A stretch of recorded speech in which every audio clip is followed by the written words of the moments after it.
Everyone, my name is Lucas Hayes. I turned 19 3 months ago. Right now I'm sitting in a dorm room in central Ohio, single window, rain tapping the glass, cheap desk lamp buzzing, trying to find the beginning of a story I still don't fully understand how to tell. But I think it starts with an envelope. Not one of those thick, happy college acceptance packets with gold foil seals. This one was thin, plain white, no return address. Just my name handwritten in black fountain pen ink I recognized instantly. My grandmother Evelyn's handwriting. It arrived the second week of August.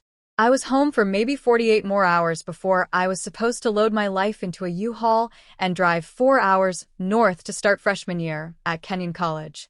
I almost didn't open it that night. I was exhausted. 12-hour shift at the auto parts warehouse, grease still under my fingernails, shoulders burning. Mom had left a plate of cold lasagna on the counter with a sticky note. Eat. Proud of you.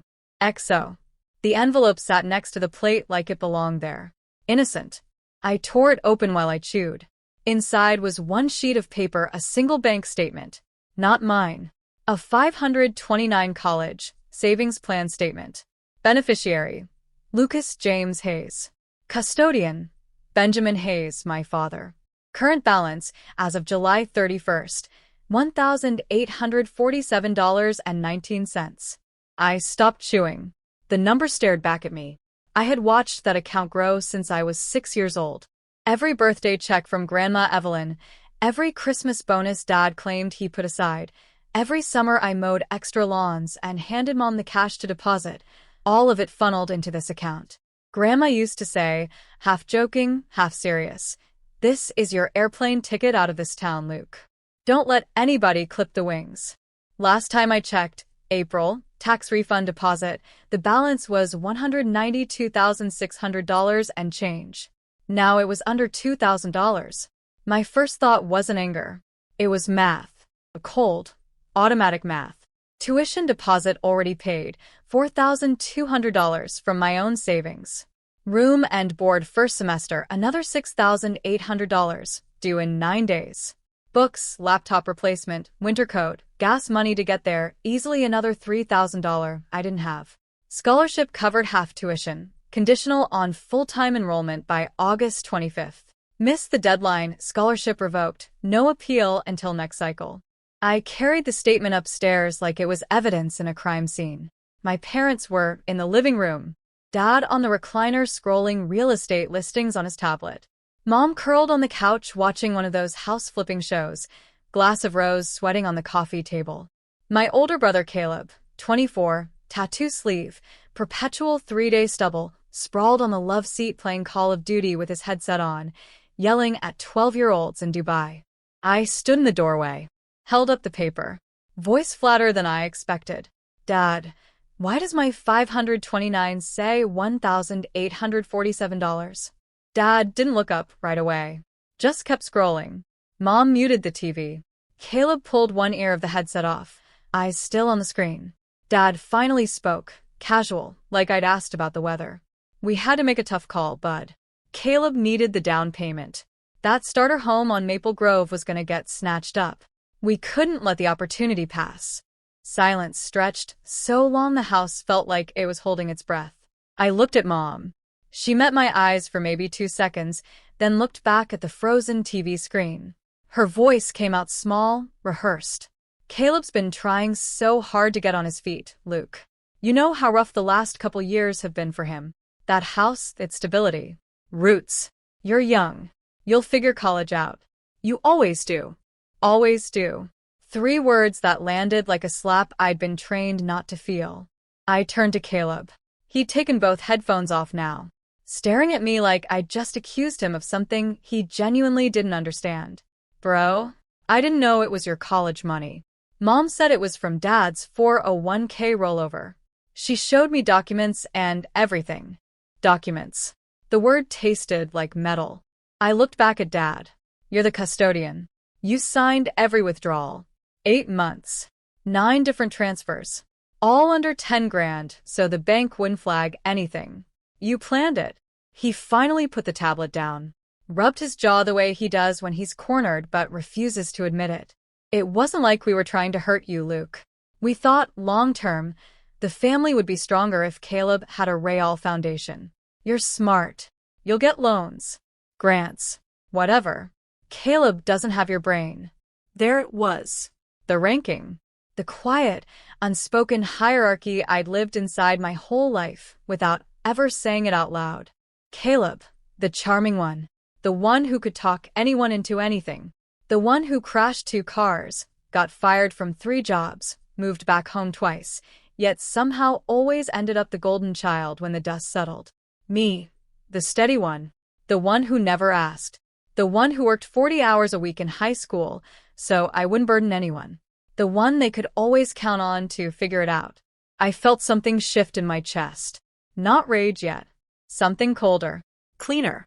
I folded the statement carefully, put it in my back pocket, looked at all 3 of them. I'm going to call Grandma. Mom sat up fast. Luke, don't drag Evelyn into this. She'll overreact.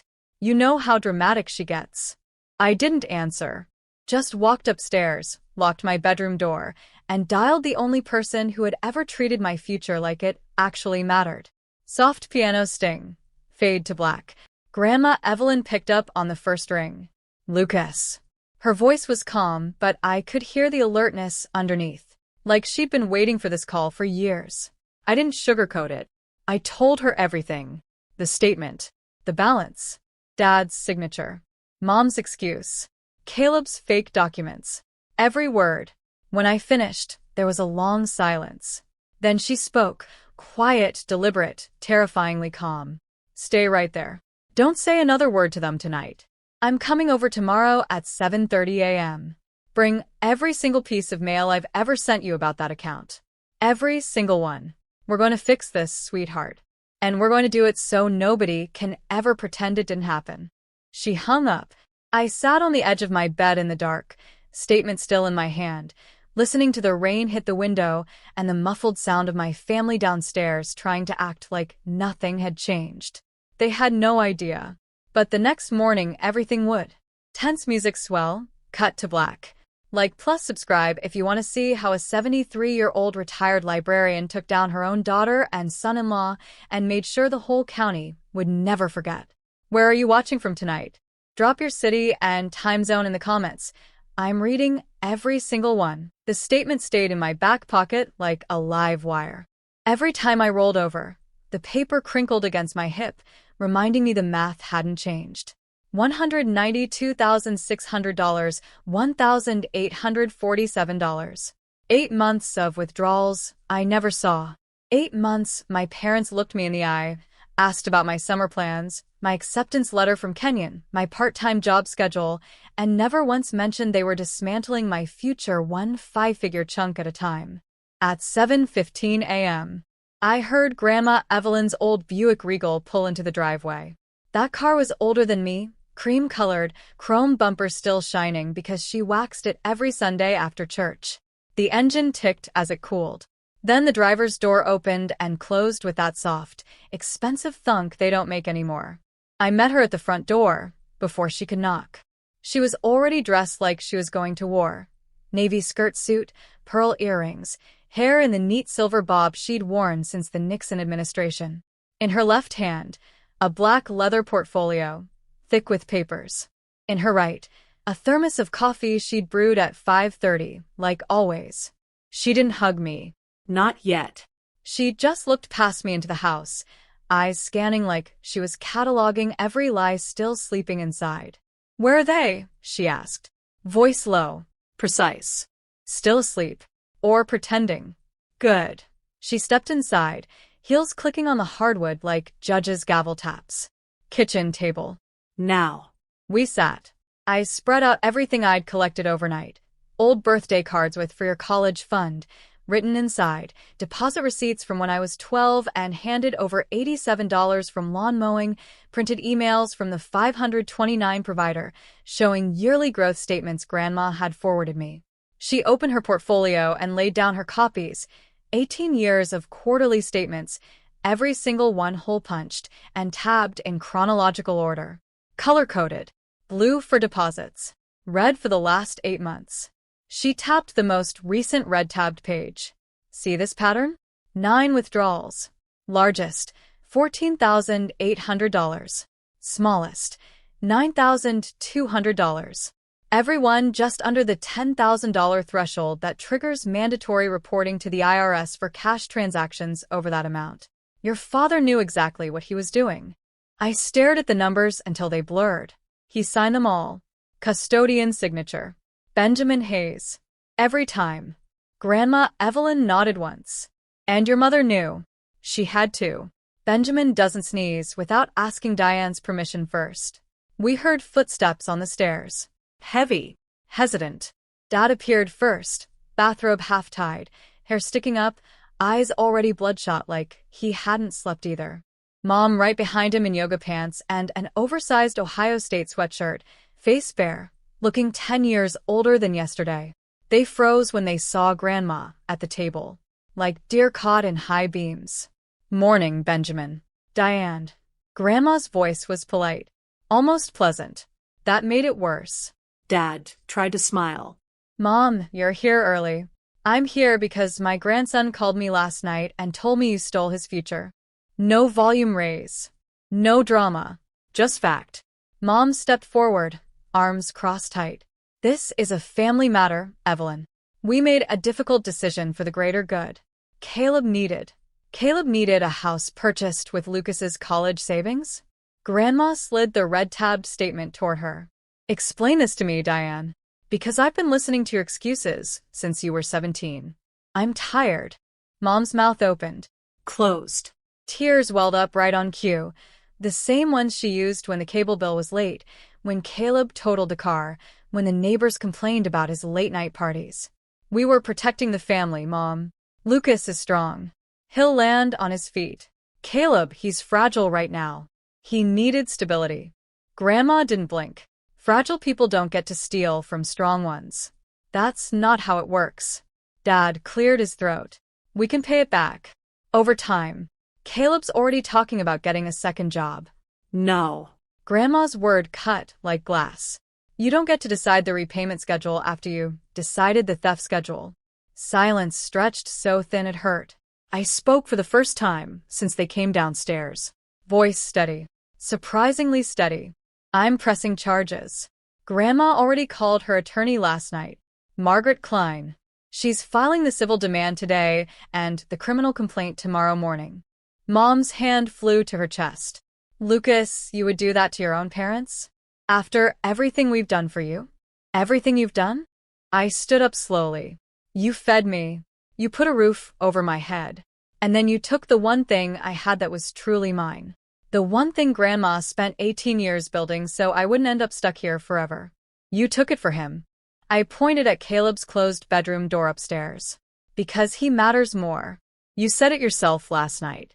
Caleb needs roots. What about my roots? What about the future I earned? Dad looked at the floor.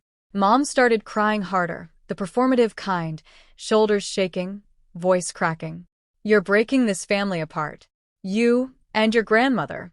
You have no idea what you're doing. Grandma Evelyn stood, collected her papers with calm, deliberate movements. I know exactly what I'm doing, Diane. I'm protecting what's right. And I'm done letting you rewrite reality. She turned to me. Lucas, pack a bag.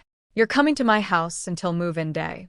This house isn't safe for you anymore. Not emotionally, not financially.